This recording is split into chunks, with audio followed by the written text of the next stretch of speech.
Halo semuanya, hari ini kita kembali lagi ke teori ekonomi. Jadi ini adalah bab terakhir kita belajar ekonomi, yaitu adalah teori perdagangan internasional. Ya, ini kita belajar tentang teori perdagangan internasional. Di mana teori perdagangan internasional itu kita buat dengan cara bahwa kita tahu yang artinya perdagangan internasional itu adalah sebuah perdagangan yang melibatkan antar dua negara, yang melibatkan antar dua negara. Sehingga Pak, apakah ini perlu Pak perdagangan internasional? Ya pasti perlu lah. Perdagangan internasional itu sangat diperlukan di zaman sekarang, di era sekarang, berbeda dengan zaman sebelumnya.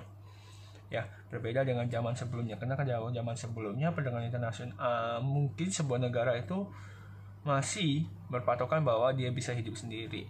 Contohnya salah satunya Indonesia, dia pernah keluar dari PBB.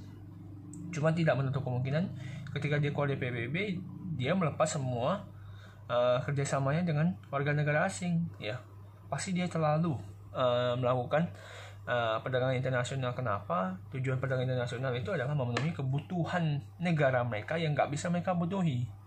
Ya, contohnya kenapa Eropa perlu menjajah Indonesia? Ya karena Eropa nggak punya rempah-rempah. Itu alasan pertamanya. Sehingga dulu itu bukan dikenal dengan perdagangan, mungkin karena dulu dengan sistem paksaan itu namanya jajahan. Ya, kalau di daerah sekarang yang tidak ada peperangan dan segala macam, ya itu masuk sebagai perdagangan internasional. Ya, kalau negara kita nggak ada A, maka kita harus kirim barang A dari luar atau kita impor masuk. Ya, dan kalau kita punya kelebihan di B, ya kita ekspor barang B. Ya, nah. Kalau di perdagangan internasional ada dua teori yang paling terkenal, yaitu adalah teori absolut dan teori komparatif. Teori absolut dan teori komparatif. Teori absolut, ya, teori tunggal absolut itu adalah teori yang dimana menyatakan bahwa sebuah negara, atau Anda nanti bisa cari di internet. Teori tunggal absolut adalah teori yang dimana menyatakan bahwa sebuah negara itu pasti punya satu keunggulan. Sebuah negara itu pasti punya satu buah keunggulan. Ya, ini yang diciptakan Adam Smith. Ini Adam Smith, yaitu tokoh ekonomi dunia.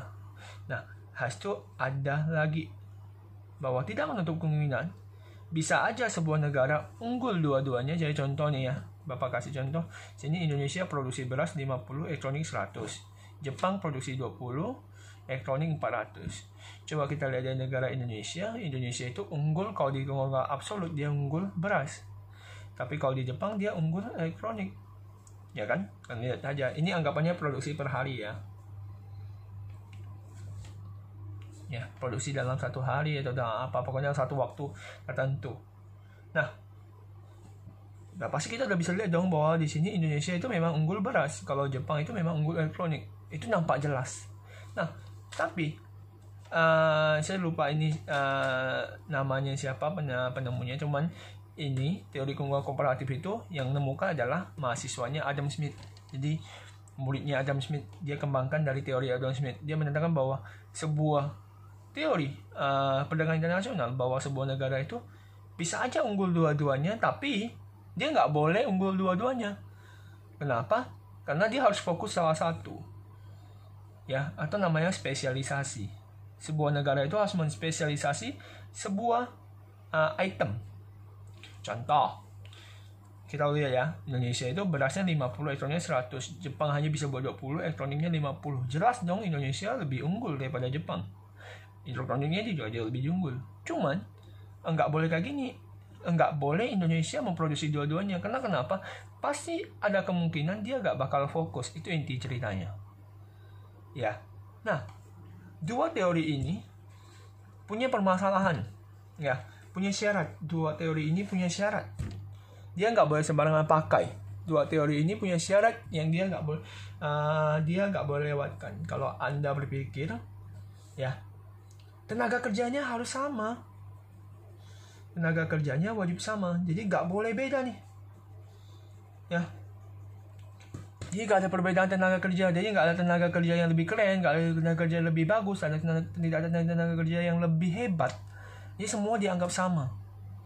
Dua, bahan baku ya sama, bahan baku kualitasnya sama. Nah, ini yang nggak masuk akal sebenarnya. Tenaga kerja sama, bahan baku kualitasnya sama, semuanya kualitasnya sama, itu kan nggak mungkin dalam sebuah negara. Tapi karena ini teori, jadi kita harus wajib menggunakan hukumnya, karena hukum itu telah diberlakukan. Karena ini teori, ya. Dan jam produksinya juga harus sama. Jadi misalnya setiap hari dia bekerja 5 jam, ya 5 jam aja. Jadi semuanya sama dalam sebuah negara. Itu syaratnya. Syarat teori 2 ini. Ya. Nah, sekarang kita akan membuat nih. Indonesia itu spesialisnya apa sih? Spesialisasinya apa sih? Kalau di teori keunggulan solid ya, kita bahas Indonesia dulu. Ini yang absolut dulu ya. Ini kita bayarkan. Indonesia tuh keunggulan absolutnya apa sih? Beras. Tapi unggul berapa dia? Dia bisa untung berapa per sekali jual? Atau per satu beras kalau dia gantikan ke elektronik ya, anggapannya ini syaratnya juga cuma bisa 2 negara. Cuma bisa 2 negara dan 2 item. 2 negara dan 2 item.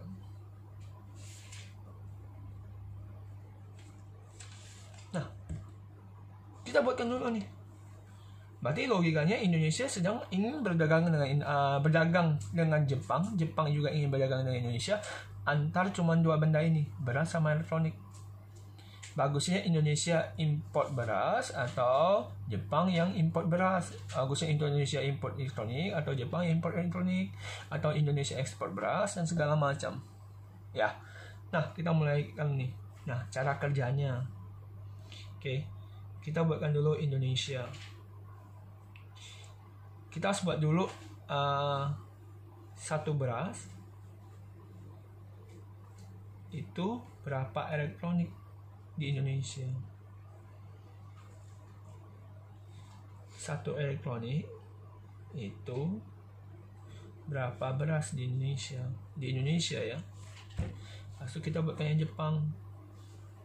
Satu beras itu berapa elektronik di Jepang. Di Jepang ya masih.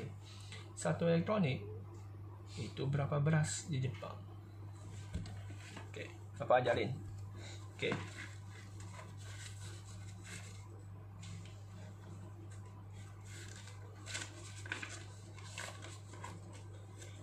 Coba kita lihat yang di Indonesia. Indonesia itu punya 50 beras. Kalau kita mau buat satu beras, maka kita tuliskan dulu yang beras sama dengan elektronik. 100 elektroniknya. Dia yang di atas semua ya, sesuai posisi negara dia. Cara sebuah angka 50 bisa jadi 1 ya, caranya adalah gampang banget, bagi sesuai angka dirinya masing-masing. Karena kalau angka dibagi dengan dirinya masing-masing pasti nilainya 1. Ya udah, kita bagi 50 bagi 50. Satu beras itu sama dengan 2 elektronik. Ya. Kalau mau bayar elektronik, 1 elektronik ke beras Pak, ya tuliskan dulu yang elektronik. Berarti ada 100 elektronik sama dengan 50 beras. Kita mau bikin elektroniknya jadi 1 kan, jadi bagi angka dengan sama, bagi 1, bagi 100, bagi 100. 1 elektronik sama dengan 50 bagi 100, 0,5. Nah, kita coba lagi ya. Jadi bagi sesuai angkanya. Kita mau buat yang Jepang nih. Kita mau buat yang beras dulu. Berarti masukannya angka 20 beras sama dengan 400 elektronik. Bagi 20 bagi 20. Ya kan, bagi angka sesuainya kan, biar jadi 1, ini 20. Ya, 1 elektronik berarti 400 elektronik sama dengan 20 beras. Bagi 400 bagi 400. 1 elektronik sama dengan 0,05 beras. Oke, kita mau dagangkan siapa dulu nih? Jadi kita mau mulai Indonesia berdagang beras dulu atau Indonesia berdagang elektronik?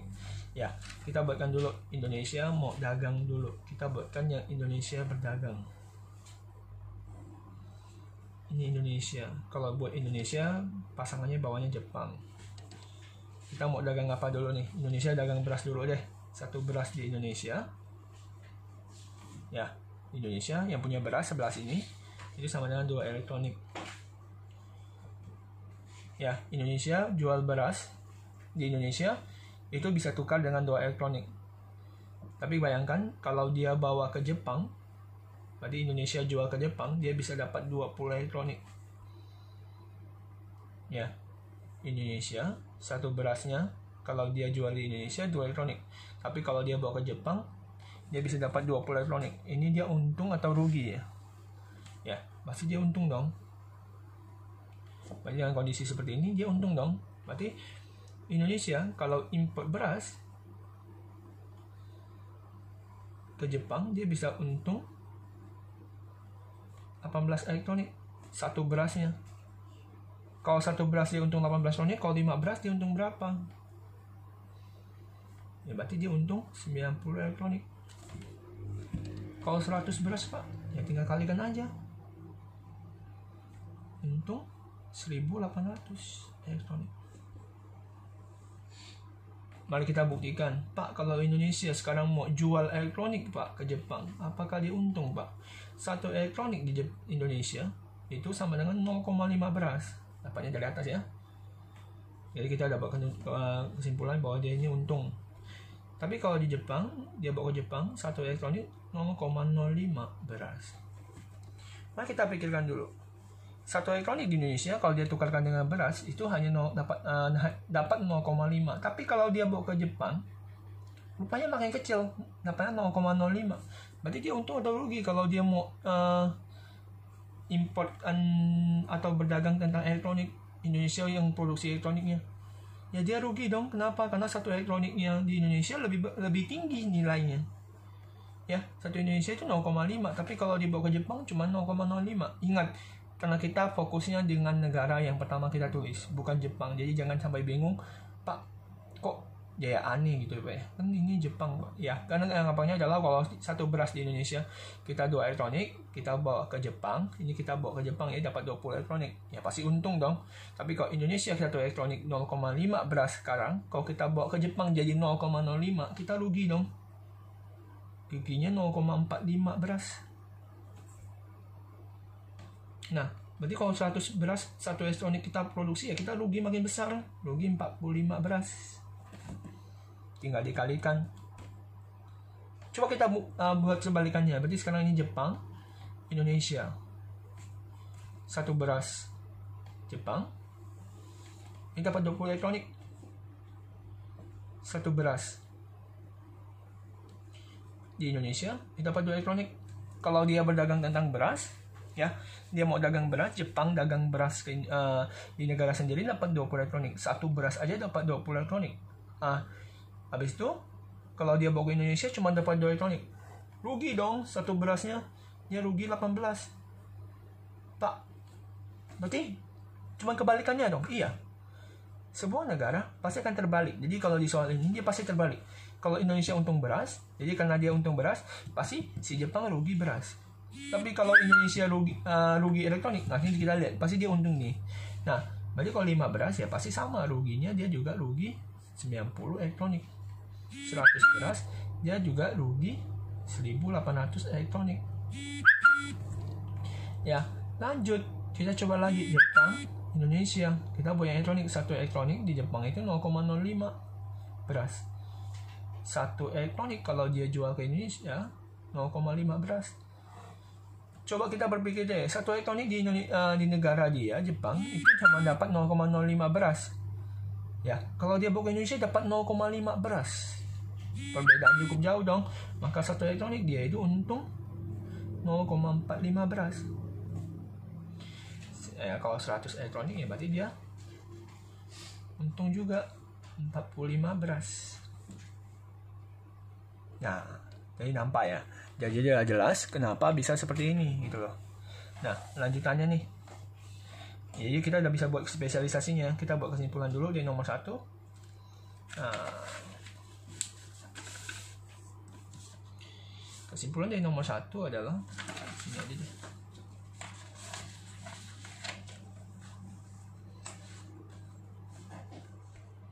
Nomor 1 kesimpulannya, Indonesia harus spesialisasi beras.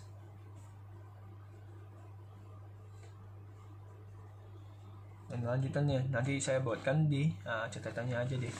Oke, lalu lanjut. Jadi keunggulan kooperatif hampir sama cara kerjanya, yaitu kita buat dulu satu beras berapa elektronik, satu elektronik berapa beras di Indonesia ya. Lalu di Jepang juga satu elektronik berapa beras, satu beras dulu deh biar sama semua, satu elektronik berapa beras. Oke, Bapak langsung hidupkan satu beras dia 50 bagi sini bagi 50 juga, ini 2. Kalau ini bagi 100 berarti dapat 0,5. Satu beras di satu beras 20 berarti bagi 20 dapat 2,5. Bagi 50 berarti dapat 0,4. Buatkan seperti tadi. Kita mau buktikan nih bahwa Indonesia tidak boleh buat dua-duanya. Indonesia Jepang. Satu beras di Indonesia, 2 elektronik. Kalau kita bawa ke Jepang, satu beras itu dapat 2,5. Berarti logikanya kalau jual di Indonesia cuma dapat 2, tapi kalau bawa ke Jepang dapat 2,5. Berarti untung dong, untung satu beras itu dia untung 0,5 elektronik. Tapi kalau lihat dia satu elektronik 0,5 beras, satu elektronik 0,4 beras. Kalau jual di Indonesia dia dapat 0,5, jual di Jepang cuma dapat 0,4, berarti dia rugi 0,1 beras untuk satu elektronik. Nah, Indonesia kalau jadi Jepang juga kita buat gaji Jepang Indonesia. Satu beras itu 2,5. Satu beras dapat 2. Kalau jual di negara sendiri dapat 2,5, jual ke negara lain dapat 2, berarti dia rugi dong 0,5. Ingat ya, saya udah bilang ya, pasti berkebalikan, dia nggak mungkin berbeda. Kalau berbeda berarti Anda salah. Satu elektronik 0,4, satu elektronik 0,5. Ya berarti logikanya dia untung dong, karena dia jual negara sendiri cuma dapat 0,4, dia jual ke negara lain dapat 0,5, 0,1 untungnya.